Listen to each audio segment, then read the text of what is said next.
What's going on, guys? Mickle here, and in this video, we are going to be covering some very exciting developments in the Ripple SEC case. We just got some very exciting news out of Library versus SEC. It looks like Library's argument why the Library token should not be a security is much stronger than a lot of people had initially anticipated.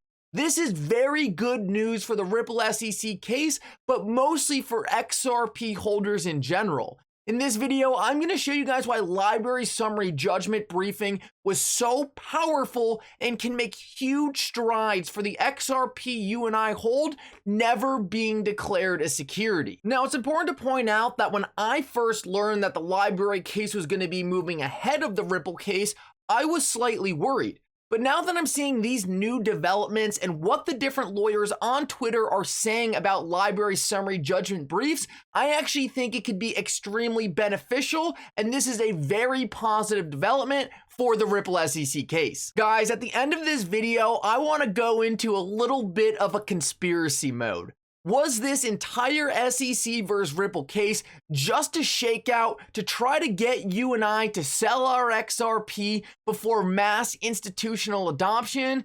At the end of this video, I'm going to show you some extremely interesting clips where if you don't believe this to be true, you might even have your mind changed. These are pretty crazy. I highly suggest you stick around for that. Guys, if you are new to this channel or come here all the time, please take a second to hit the like and subscribe button down below. It goes such a long way in helping to support this channel, and it means so much to me. If you guys are ever looking for a good place to buy some XRP, make sure to check out the link in the description below. With that said though, let's jump right into it, and I hope you guys enjoy the content.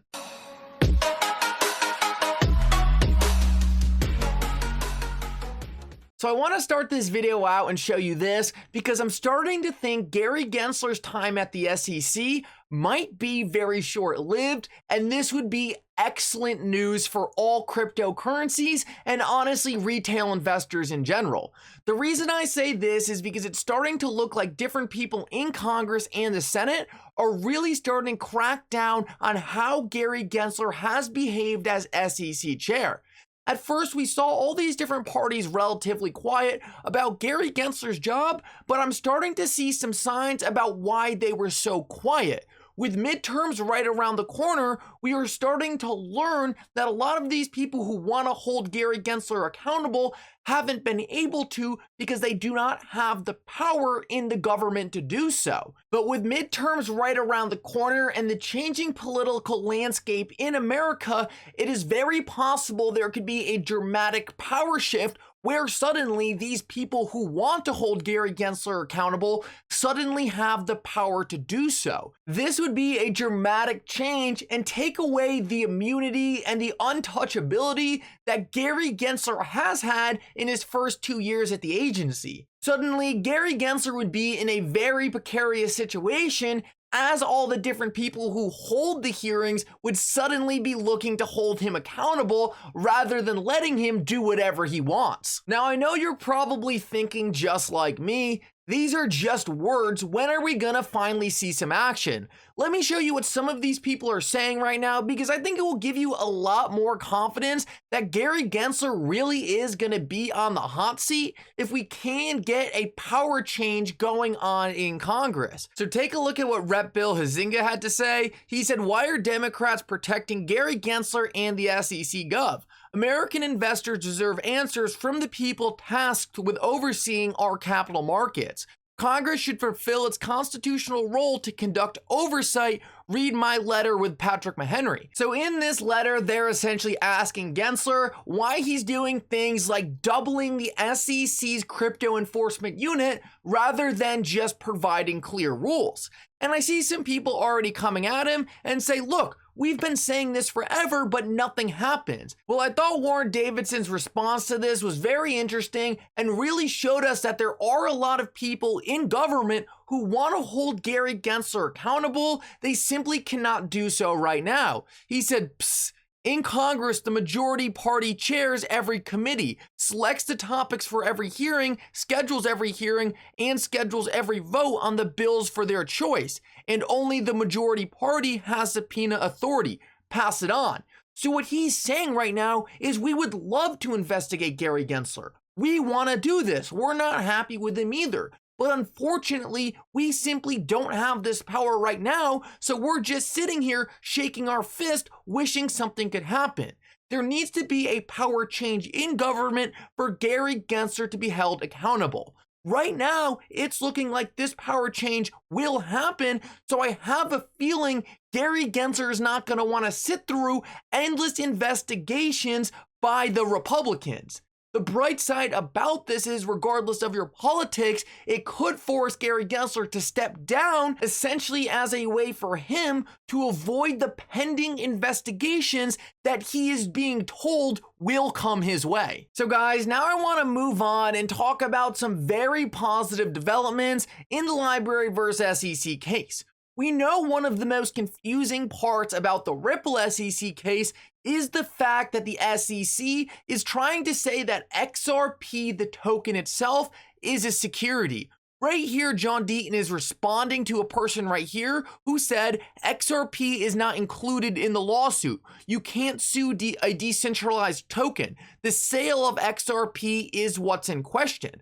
John Deaton responded to him and said, although that is true, you can't sue the token. Make no mistake, the SEC is attacking the token and arguing that XRP itself is a security. As absurd an argument that is, the SEC included XRP traded in the secondary market independent of Ripple, and the judge herself confirmed this. And this is really the most egregious allegation in this suit. It's that XRP, the decentralized code base, is somehow a security of Ripple. This is the most important part of this case that gets cleaned up, because as soon as this goes away, the XRP holders like you and I, we are out of this case. Our XRP is free and it goes on trading freely in the US market. Well, something very exciting just happened in the Library SEC case that could tell us this decision is very, very likely to take place. So Attorney Bill found this in Library summary judgment application, and I think it is very explosive evidence for why tokens like LBC and XRP are in no way inherently securities. Right here, Bill's breaking down the evidence submitted by Library, and he says their lawyers show that users of LBC acquired the token on secondary markets for different uses that can only be described as consumptive. This shows that LBC can never be seen as a security per se. This type of consumptive use fails the first prong of Howey. It is not an investment as the user is using up the token. This is also evidence that the buyers on the secondary market do not have an expectation of profit, which is the third prong of Howey, as the LBC is not held to earn a profit. Don't take my word for it. Hinman said it in his free pass speech that one factor relevant to whether a crypto wasn't or had ceased being a security is whether it is acquired for consumption. And if we take a look at what Bill Hinman said when he was working at the SEC, he said it should be clear that the primary motivation for purchasing the digital asset should be for personal use or consumption, and not as an investment. So right here, he's creating a clear distinguishment between using a digital asset for consumption and as an investment, and he says this is a significant factor in determining whether the asset itself is a security. So Bill caps this thing off by saying, so whether or not some sales of LBC made by Library to other parties falls within the Howey test, it cannot necessarily be the case that LBC itself was sold on the secondary market as a security. Boom. This is huge. Right here, Bill is showing us that Library has made it clear. There is a very distinct difference between how you sell a token and the status of the token itself.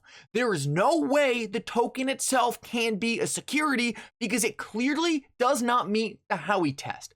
Yes, Library will probably get dinged for some sales, but that does not mean the token is a security, and it very clearly is not by the SEC's own rules. This is a huge development and a great sign of what will come in the Ripple SEC case, and I think we are one step closer to the XRP you and I hold getting certain clarity in the US market and declared not a security. So guys, with all that said, it still leaves us with one question completely unanswered.